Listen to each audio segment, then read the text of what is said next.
आप देख रहे हैं वॉइस ऑफ एमपी और मैं आपके साथ राधा। वहीं बात करें तो अफीम किसानों के बड़े पैरोकार जो सदैव किसानों के हित में मुद्दे उठाते आ रहे हैं, मंदसौर पूर्व विधायक यशपाल सिंह सिसोदिया हमारे साथ इस वक्त फोन लाइन पर मौजूद है। आइए उनसे बात करते हैं, जिन्होंने केंद्रीय कृषि मंत्री शिवराज सिंह चौहान से मुलाकात कर प्राकृतिक आपदा से हुए किसानों को नुकसान का मुआवजा देने सहित कई प्रमुख मांगों को उठाया है।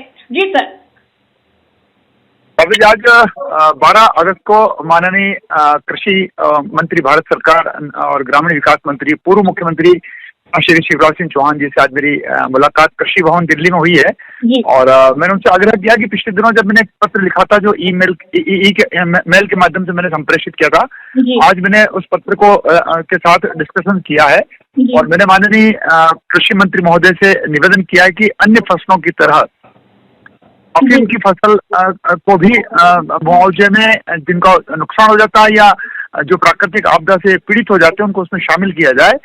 मैंने माननीय शिवराज जी से ये भी कहा कि आपने मध्य प्रदेश में इसबगोल जैसी फसल को भी उस समय जब आप मुख्यमंत्री थे और आपने इसबगोल की फसल RBC 6-4 के अंतर्गत नहीं आती थी, उसका बीमा नहीं होता था, उसको मुआवजा नहीं मिलता था, उसको भी आपने छोड़ने का काम किया। तो किसानों अफीम उत्पादक जो हमारा मध्य प्रदेश का मंदसौर और नीमच जिला है और बहुत बड़ी संख्या भी नहीं है जो लाइसेंसी किसान है, उसमें सबकी अफीम खराब नहीं होती है, लेकिन जिन अफीम किसानों की खेती खराब हो जाती है वो अपना पट्टा सरेंडर कर देते हैं, जमा कर देते हैं और उनकी फसल को अफीम का विभाग हाँकने का आदेश दे देता है और वो डिस्ट्रॉय हो जाती है, पूरी तरह से नष्ट हो जाती है।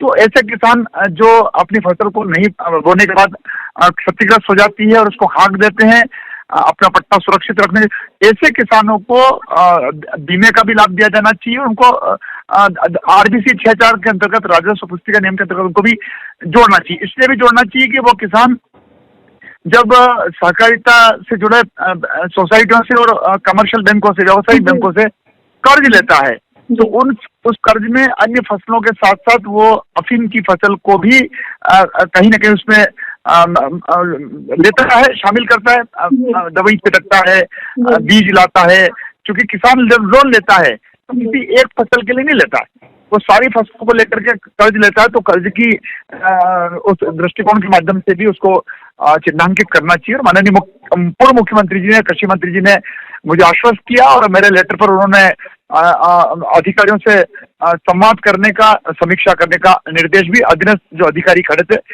उनको दिया और शीघ्र ही इस मैटर पर दिल्ली के कृषि से संबंधित वरिष्ठ अधिकारियों से, आला अधिकारियों से चर्चा करेंगे। जी सर, मैं आपसे कुछ और सवाल करना चाहूंगी। अफीम किसानों की मुख्य मांग है कि सर 1995 और 96 से लेकर रुके हुए सभी लाइसेंस सरकार जारी करे। वहीं CPS पद्धति में डोडा चूरा का भाव 200 रुपए किलो इसे बढ़ाया जाए, इसे लेकर क्या बोलेंगे सर?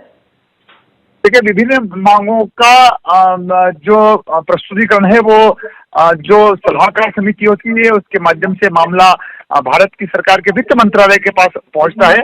वो विषय वित्त मंत्रालय से संबंधित होता है। मैं कृषि मंत्री से मिला हूं और कृषि मंत्री से जब मैं मिलूंगा तो कृषि से संबंधित जो धारा है, जो बीमा है या जो मुआवजा है, मैंने उसकी बात करी है। लेकिन CPS पद्धति के किसानों की जो परेशानियां हैं वो भी समय समय पर क्षेत्र के जनप्रतिनिधि ने, माननीय सांसद जी ने, माननीय राज्यसभा सांसद जी ने सबने उठाई है।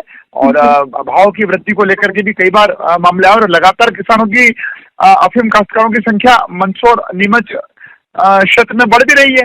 पूरे हिंदुस्तान में सबसे ज्यादा अफीम की फसल यदि कहीं होती है तो वो है मंदसौर नीमच जिला। राजस्थान में कुछ किसान है, उत्तर प्रदेश में कुछ कम किसान है, लेकिन सर्वाधिक किसान मंदसौर नीमच जिले में है। तो उनको लेकर के अफीम का एक बहुत बड़ा संकट प्राकृतिक आपदा को लेकर के होता है, उस पर कहीं इसकी भरपाई होना चाहिए, किसान को राहत मिलना चाहिए। सर, लगातार वॉइस ऑफ एमपी भी अफीम किसानों का मुद्दा उठाता आ रहा है। वही बात की जाए तो सर वर्षों से चले आ रहे अफीम के भाव में बढ़ोतरी पर 5000 रुपए प्रति किलो का भाव दिया जाए। वहीं किसानों ने कई प्रकार की ज्ञापन सौंप के मांगे भी उठाई है कि इनकी लॉन्चिंग पद्धति में जो है डोडा में मार्जिन 0 होती है, इसलिए 8/29 धारा हटाई जाए। वहीं 5 लाख नए लाइसेंस जारी किए जाए, इसे लेके क्या बोलेंगे सर आप?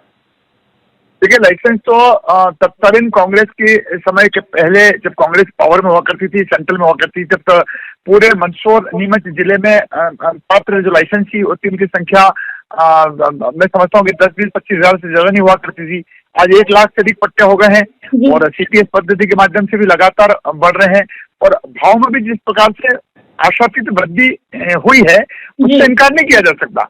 किसानों की अपनी मांग अपनी जगह ठीक है कि जिस प्रकार से उसमें मेहनत होती है, जिस प्रकार से प्राकृतिक आपदाएं का सामना करना पड़ता है, तो एक निरंतरता है। रेस्ट बढ़ाने को लेकर के, पट्टे बढ़ाने जाने को लेकर के, कौन से समय में कितने पट्टे कर देते, उसकी भरपाई कैसे होगी, ये भारत सरकार का वित्त मंत्रालय नारकोटिक्स विभाग तय करता है।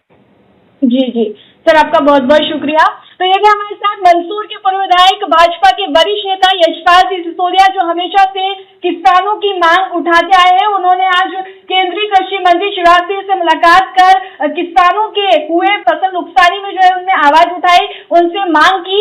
तो ये था अब तक का अपडेट। लगातार इसी जानकारी के लिए बने रहिए वॉइस ऑफ एमपी के साथ।